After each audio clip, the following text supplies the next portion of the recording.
Welcome, Morioh citizens. Today we are doing a spoiler-free review on Season 1 of Demon Slayer, which recently came on Netflix.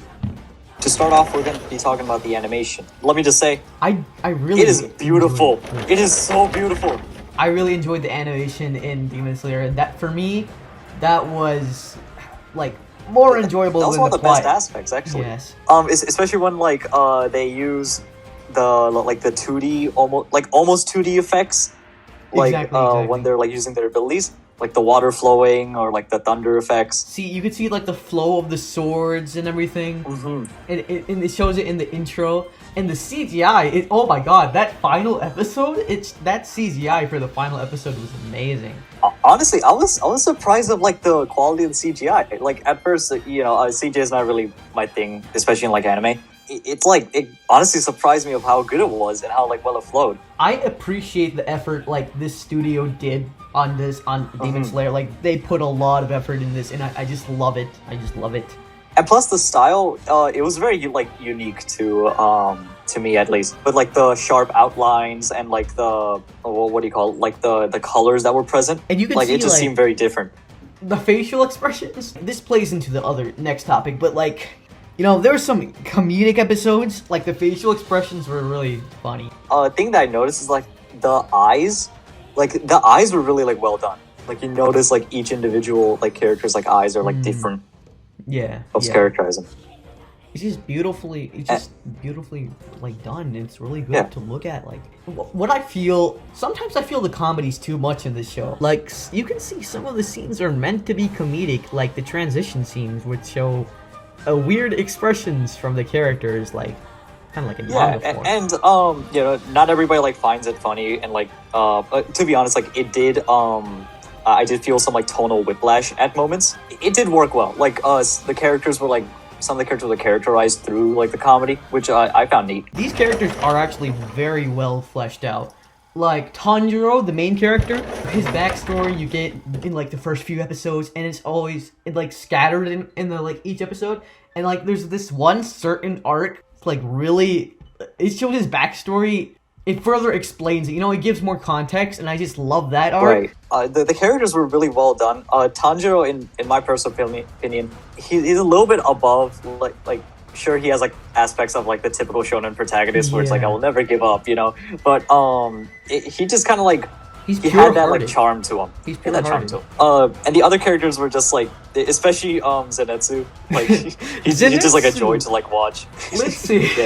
Zenitsu can, well, he is a joy to watch, but sometimes that joy is too much. I will admit that. The whole point it does of become a bit too much. The whole point of his character is just comedy, and that you can get that for Inosuke also. But I just love how Zenitsu is kind of, he's my favorite character actually, because you see, because of his outer personality of him being a coward and being afraid and stuff like that. But when he does get serious, it just makes it more impactful. You would see Inosuke is actually a joy to watch. Whenever Zenitsu and Inosuke are arguing with each other, it's just really funny. And that's another thing with the characters. They have a good dynamic with each other.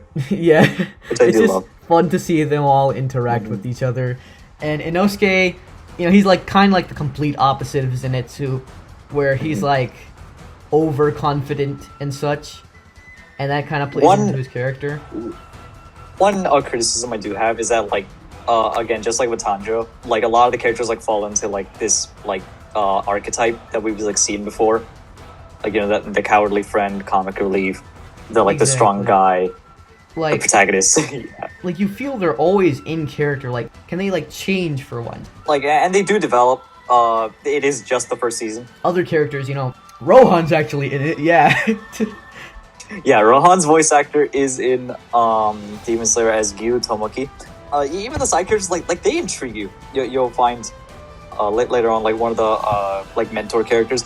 You just want to know more about him. He has this draw to him. And speaking of relationships, you can see Tanjiro and his sister Nezuko have a very strong bond. That that sibling that defines the character. And that's his main motivation. And like, speaking of motivation, I think it's time we cover the plot, at least a little. Okay. The plot, Yeah. it's good. It's good, but like sometimes I find certain arcs to be boring, and then sometimes they're really enjoyable. It's been like a wave where there's like there's points where like it drags a bit and you have to like push yourself to like keep watching, but like there's other points where you just like you want to continue the next episode Yes. even though it's like 2 a.m. And what that's another criticism. It can be inconsistent sometimes. Yeah, and for me, what interested me most was Michael Jackson. Yes, Michael Jackson's in this show. Yeah, Muzan Kibutsuji. Muzan.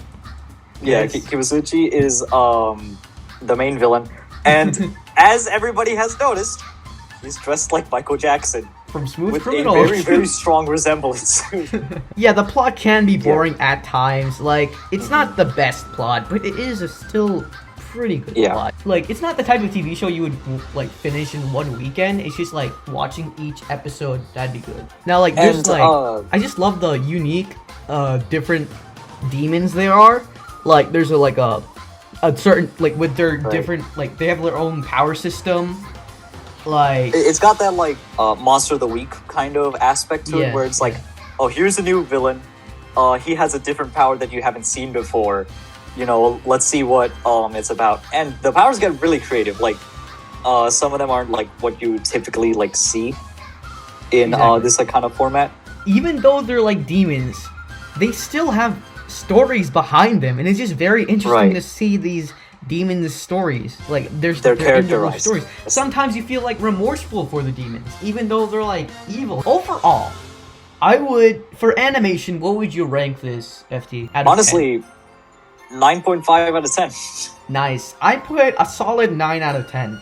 It was pretty good. Right. It was pretty good. For the characters, I put a solid 8 out of 10 because I know all the characters are well fleshed out, but sometimes it's that whole archetype problem and archetype. Yeah, I'm with you there. I put an 8 out of 10 too. Now, for the overall plot, for the plot, I put a 7 out of 10. I know that's a little bit bad, but for me that's kind of high, Yeah, I put 7 out of 10. It was solid. It wasn't anything bad. It just like it wasn't anything special. Yeah. At least right now. And so overall, we're gonna give this an 8 out of 10. Yeah, an 8 out of 10. It's a pretty good anime. It's definitely worth the watch. Well, that about wraps up our spoiler-free review. We'll see you guys in the next one. See ya.